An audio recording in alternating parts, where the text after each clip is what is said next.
Hey, what's up you guys, welcome back to another video. And today, after making the video saying I'm gonna take a fandom break anytime soon, therefore we need to fill up as much as possible of the summer that's left.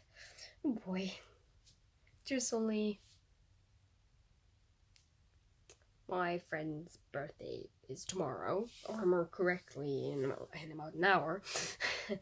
And when it's her birthday, it's 10 days left of the freedom, so to fill up today with some more Skam stuff, I am gonna tell you guys my personal rating of the Skam seasons and give you my reasons behind why I put them where. Number 4 is season 2, and the reason for this is because, as you guys might have noticed, Nora's boy drama had been in every single season, and season 2 is literally just an entire season packed with her boy drama and some other stuff which is indeed important and can be used by the police and everything like that with some of these facts. However, it's so back and forth that I'm sitting there with the headache, like, what the hell is going on? Season 2 was somewhat interesting, but at the same time I prefer the other seasons in front of it. Nora was lovely and all, but the thing is, her boy drama had been every single season, and I feel like she gets almost too much attention. So she's the main in season 2. Why is her boy drama managed to come? Like, sure, season 1 is like the start of it all, so of course you will see hints of it there. And season 4 is like she's also from the sauna, just like she's with Eva and everything, and yeah. But why did that get so much attention? All of the sunlight shows up and boom, everybody explodes. It's like, oh boy.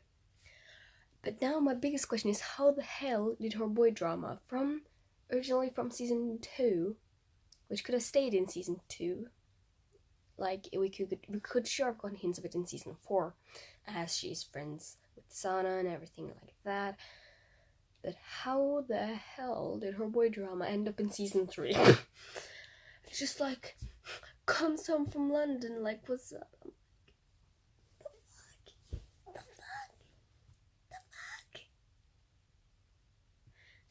And then explanation and everything, and then we get the original reasons in 4, and I'm like, what was the thing in season 3?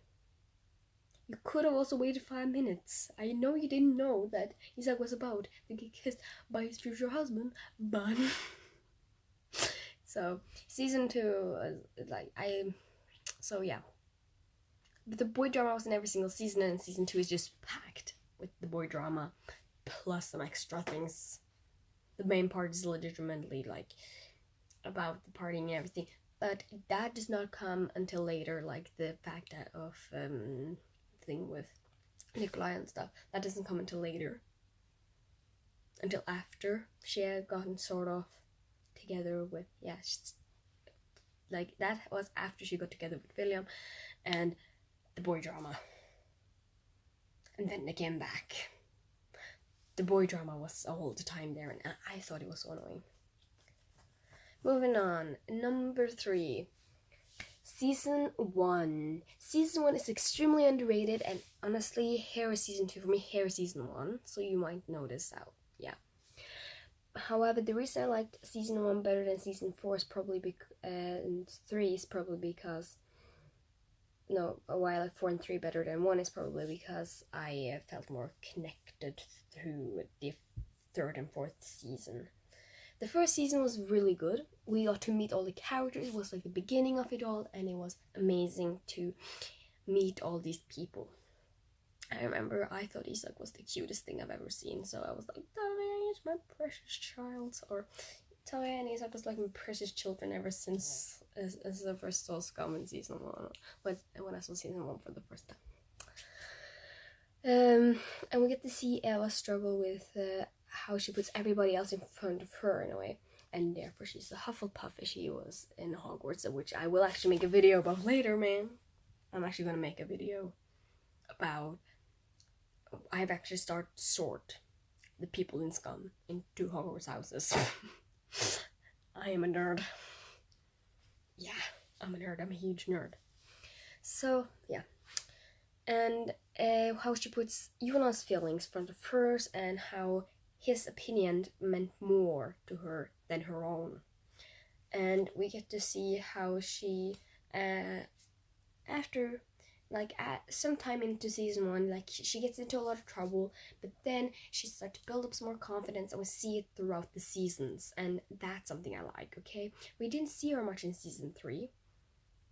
We saw literally more of Noah. Like, she lives with Collective and everything, Collective, and yeah. But honestly, I prefer if she saw more of Eva instead, because she's really awesome. Like, I love Noah and I love Eva, but I love Eva a bit more. Like, she has a special place in my heart.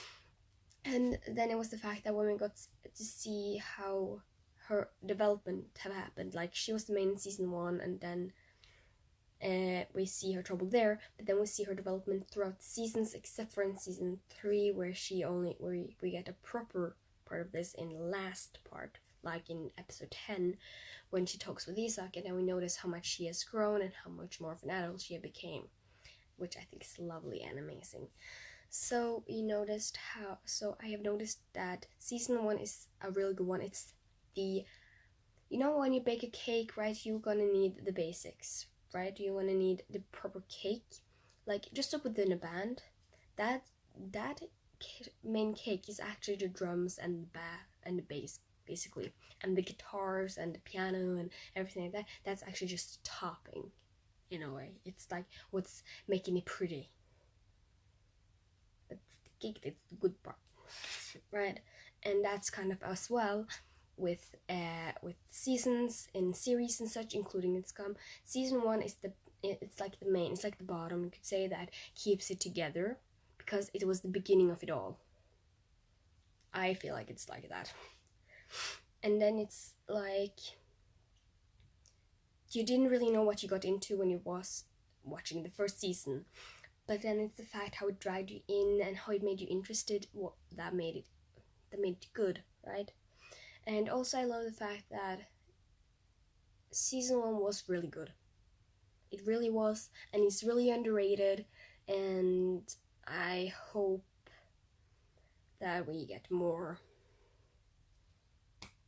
one day. Maybe, or I think, the American version, I don't really like to talk about that one. I'm gonna see it.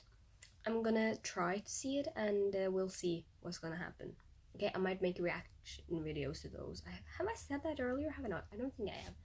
So, I hope the one that's gonna be like Eva. They're gonna be different characters, obviously, but like the one that's gonna be Eva.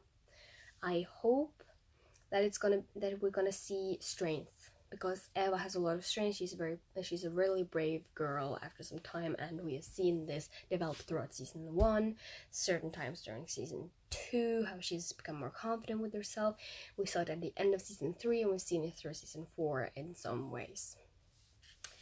Coming up at number 2 of the seasons, I have season 4. You guys probably saw this coming, as I haven't said season 4 or 3. The reason for this is because season 4 follows my third favorite character. Sana has been my third favorite character for not that long, actually. It took me some time during season. It was like when season 4 started to begin, that's when I started to really love Sana. Like, I loved her during season 3 as well, but she sort of climbed the stages, because we've seen her develop from all seasons. Because in season 1, she's friends with Eva and with the rest of the girl squad. Season 2, she is friends with Noah and stuff like that, but we didn't get to see much of that there. Season 3, we got to see somewhat development, as she is the biology buddy to Isak. Isak and her, biology buddies. I love that. And season 4 was her season.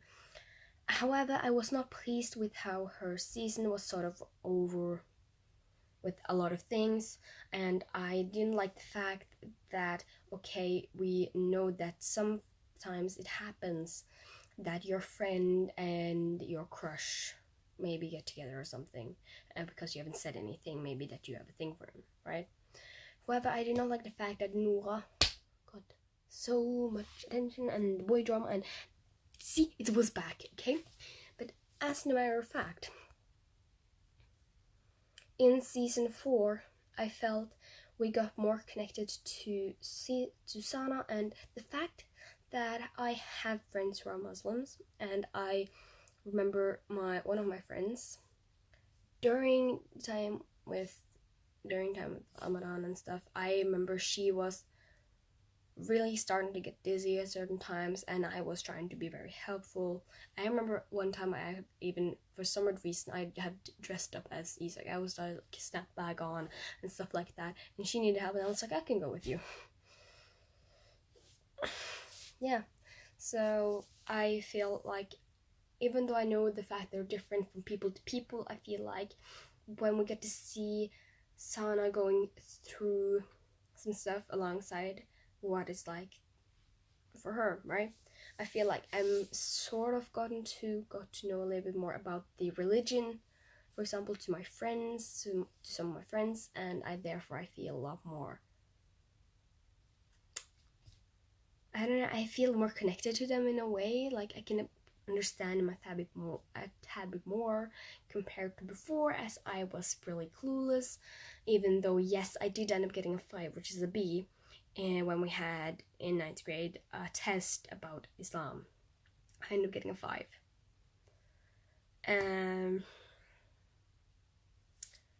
Which is really good. Like I said, it's like the second highest grade you can get. However, I felt more connected after seeing all of this, and I think that if they were seeing this is something I could relate to the most. And I also think that the thing with Yusuf, like Yusuf was very respectful towards Sana, and the fact that he realized she had her boundaries as well when we got to see them first together, probably, like on a date. He knew she had her boundaries, like in where it was like she didn't want to kiss or anything. Hug was the closest she'd go, and that was okay. And that's actually because of the actress. That's her line. That's her line. And also for the fact that the guy that plays you actually has a girlfriend. So, well knows. But yeah, I think that also for the fact that season 4 has the most innocent love in the entire series. It has the most innocent love with Sana and Yusuf. It's the most innocent one, you could say. It actually is, for the fact that that's the only time we didn't get to see a couple, doing some stuff. The bed tango, or the horizontal tango, or the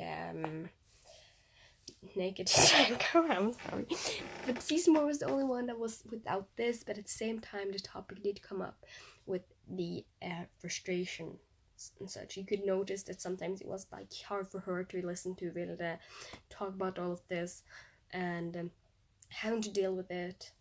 So yeah, maybe that's might explain why the fact that during season 4, did everybody notice like when with William Magnus did both Noah and Sam was like disgusting.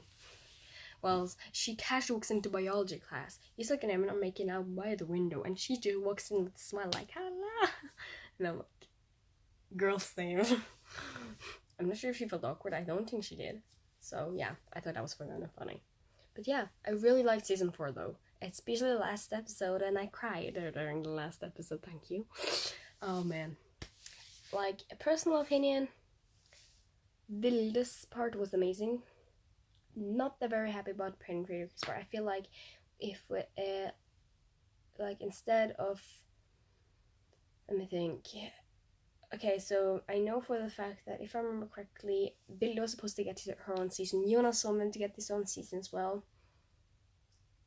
I think Girl Chris was meant to as well, and then it was Evan. He was also going to get one. But then it was also the fact that I think Magnus was supposed to get one as well, and I think that it would be a lot better with switching out one of those who weren't supposed. I think like Penetrator's going to switch up with Magnus or something, because Magnus was meant to get his own season, and I feel like at the same time as yes, we're going to get to see Evan, who is bipolar, dealing with his mental illness, but I would also love to see Magnus, who is dealing with a mother who is bipolar, and at the same time as he is who he is, and maybe he is unsure about himself in a way. for for the fact how many questions he asked about gay sex. Oh, now I can say the word. So, yeah. However, I loved Vilda's part. I thought it was really sweet. I almost started to cry there. I don't cry a lot. I think I've cried probably once during watching movies or TV shows, and that was Ohelganat. That broke me. Okay, so I loved Vilda's. I almost started to cry. Penetrator Chris I was like, nah. Like, I personally wanted Eva with Jonas. During Jonas's clip, I was like, why is she back? What the hell? And I also remember almost shouting to Jonas, why are you with the girl who outed your best friend? Like, Isak is probably over it by now. He's long over it. Like, he's happy with Evan and stuff, but I mean, come on. If I were to have a friend who were in the closet and somebody, a guy perhaps, outed this person about it, like or a girl, I would have wanted to date that person. If you get what I mean, okay? Like, let's say I had a friend, a girl.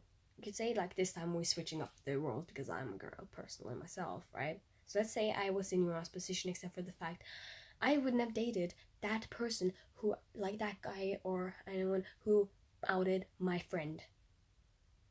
And if this person hadn't been so close to me, so we were best friends, if that person outed them and they were interested in me, I'd be like, fuck off. Because you outed my BFF. Don't touch me. Okay?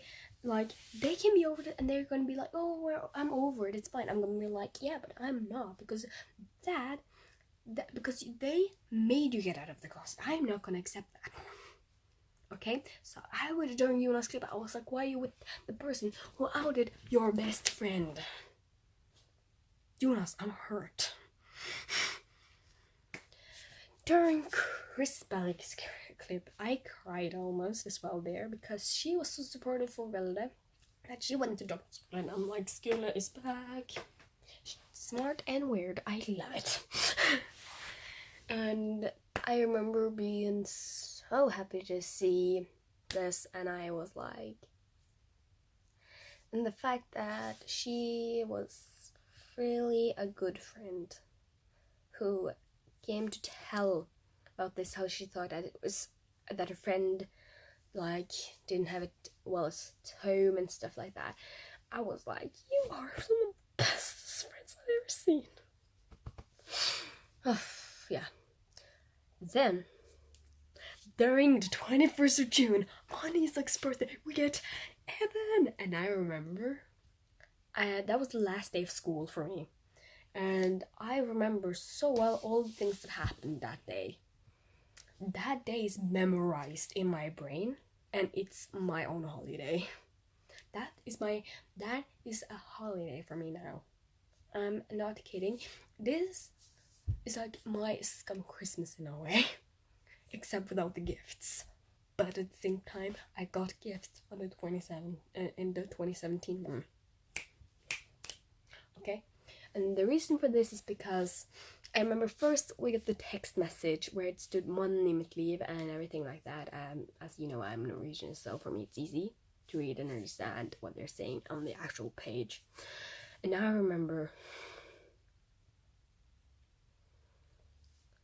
literally we were at this football field because it was like sports day at the last day of school, or second last day for an 8th and 9th graders. No, I'm serious. We have been in Denmark. So we got the day, like, so we had like the day that, so that on the Thursday, the 22nd, we were actually meant to have our last day then, but instead we had it on the 21st because of the trip. If I remember correctly. I think we did. I don't know. Or maybe it was something else, or maybe it's because we were 10th graders and 10th graders gonna go like go that last part. And also because we're just going away.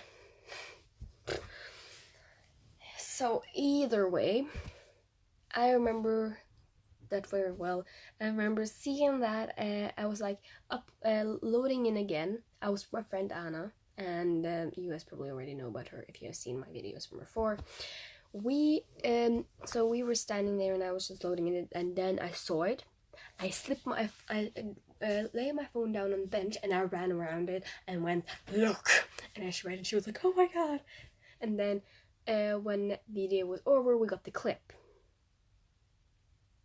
And I remember my mom being like, calm down, calm down. I'm like, does it look like I can calm down? We got the evac, which I've been looking for so long. We got the Evan content. I remember I was so pleased. Then it was like, what movie are you talking about? Well, like, so I did the research. I literally went on the comments, did the research, and it was like, it's called and I'm like, of course. Did the research, and then it was stood, you can only see it on the computer. I ran on my computer, searched it up, watched it, and cried. Almost. I was so happy. I remember that day like it was yesterday. It was amazing. And for the fact it was actually 1 month and a day before my birthday, so and then it was the fact that after some time we had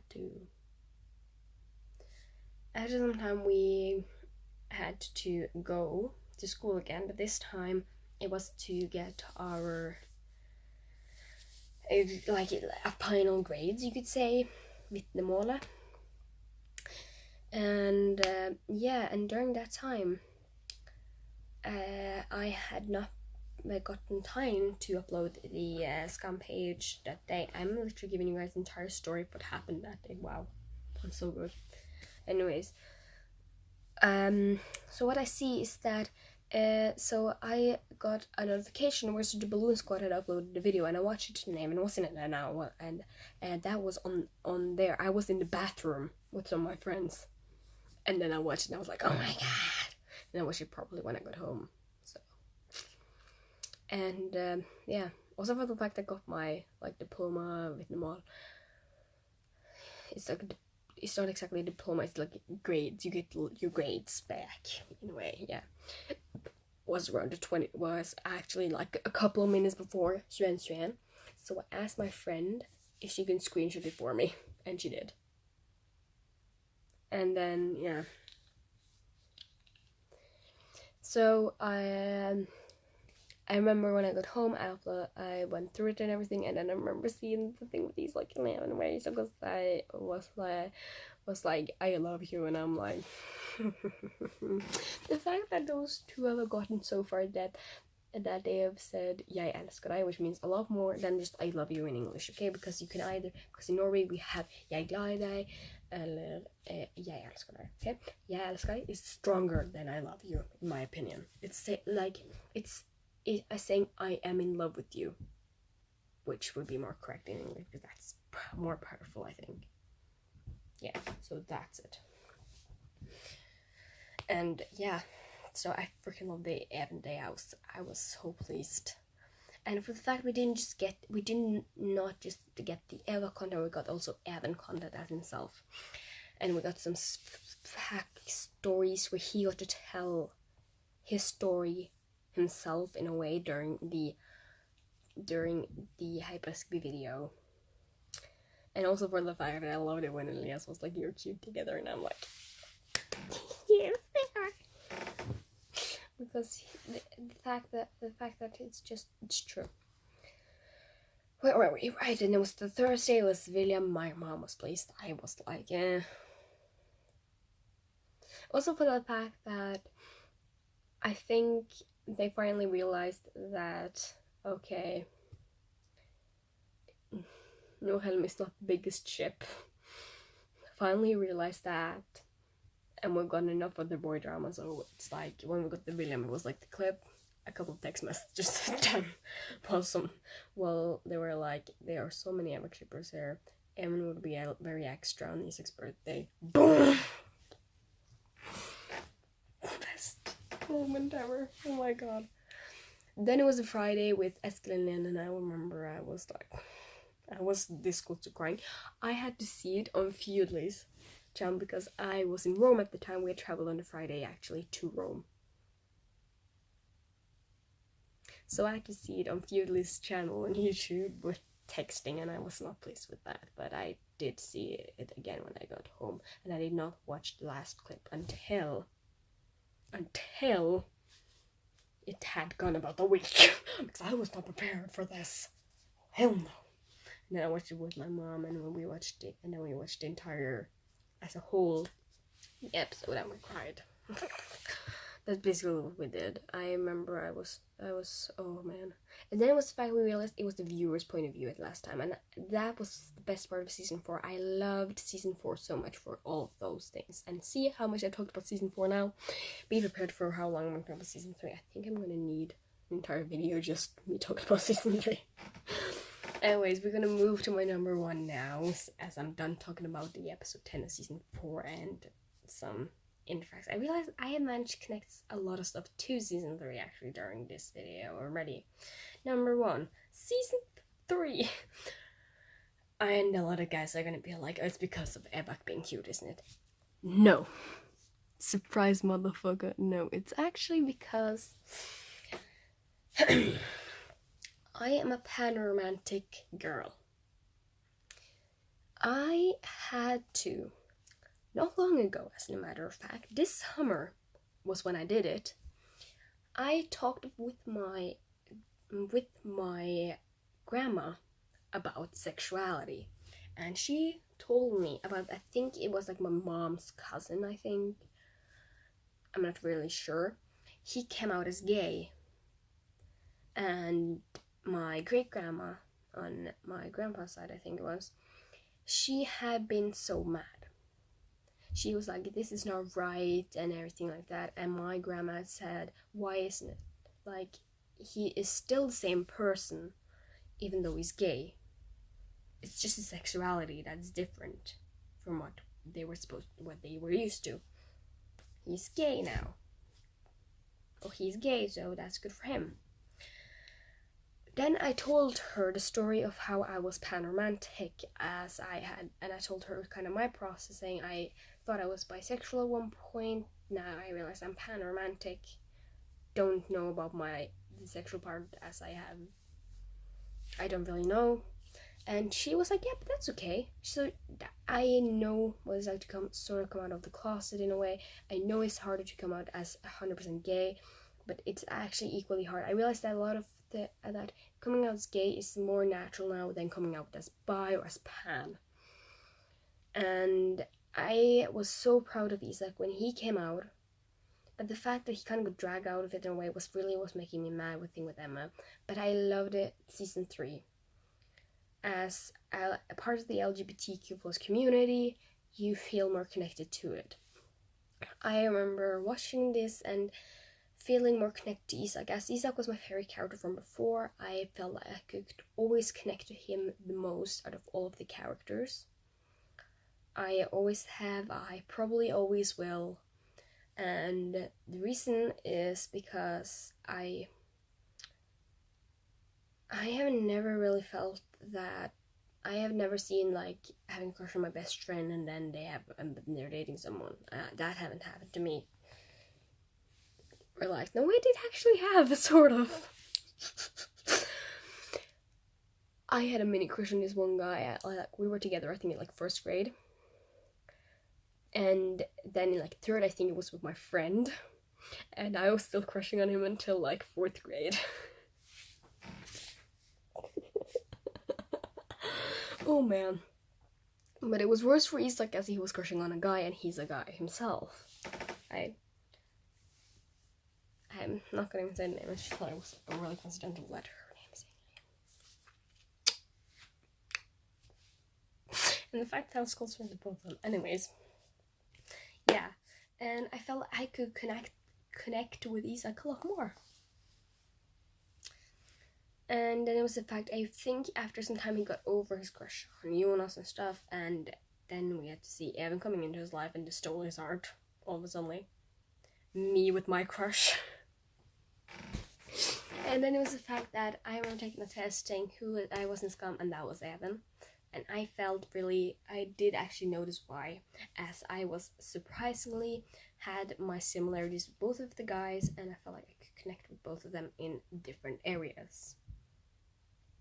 Therefore, season 3 became my favorite season because of the backstories we got in it, and Isak struggling, and he had a lot of problems, but it was connected so beautifully. And in the end, we got to see Isak being finally happy and out of the closet and proud of himself, and he is happy with his boyfriend, and his boyfriend, who, yes, is bipolar.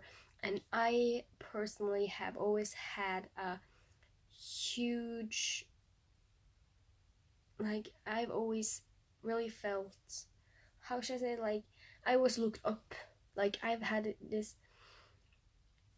I just know that I have always looked up to people who have dealt with mental illness, as I know that a lot of people are like thinking, like, why? But the reason for this is because they are very strong, and they are people as much as I am. However, they have just an extra thing they need to deal with, and this is something they need to use their strength on. And for those of you that manage this, I look up to them. I look up to those who can't manage it either, because they still have to live with it and they still try. I love that they do that, and that's why I looked so much up to Evan, and I looked so much up to Isak for being a person who realized that he has to support Evan, and at the same time he also had to deal with his own struggles with his sexuality and such, and he managed. These two boys are somebody to look up to. And the reason why I'm not saying Noah, the reason when I talked about season 2 that I didn't say anything about Noah being somebody you look up to, you can look up to her as well. You can look up to all of the characters. But the fact that she always ended up with the same darn boy who ruined her in the beginning, if you think about it, he literally made her go on a date with her just so he would stop fucking around with her friend, like, kind of, like, joking around with her friend in a way, you could say, you know, doing something like, that's not love. I feel like that's not love.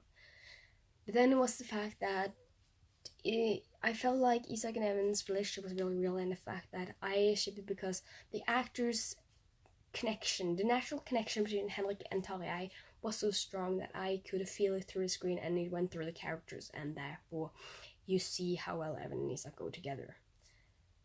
I could go on and on about season 3. Really, I'm gonna make an entire video dedicated to that season.